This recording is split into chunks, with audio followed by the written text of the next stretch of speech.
பகவானுக்கு நமஸ்காரம். செவ்வாய் பகவானுக்கு நமஸ்காரம். நான்காவது இடத்துல இருக்கக்கூடிய பகவான் யாரு? புதன் பகவான். அன்னவருக்கு பூஜை செஞ்சோம்னா பாகிஸ்தானம் பூங்கொட்டாடு கைத நம்பிக்கை ஸ்தானம், குடும்ப ஸ்தானம், தெய்வ கடாட்சம், பெரியவர்கள் தரிசனம், ஆண்டவர்கள் தரிசனம், திருமண தரிசனம், புத்திரபாகி தரிசனம், செல்வாக்கு தரிசனம் இதெல்லாம் கொடுக்கக்கூடிய கடவுள் யாரு? யாரு?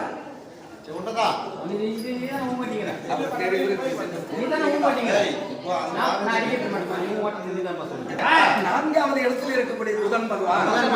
அதாவது ஒரு மனிதனுக்கு ஒரு கோணலா இருக்கக்கூடிய அந்த கோணலை நேரா காட்டக்கூடிய கடவுள் யாருன்னா புதன் பகவான். அதாவது சொல்லுவாங்கன்னா பொண்ணு கிடைச்சாலும் கிடைக்கும், புதன் கிடைக்க மாட்டாங்க.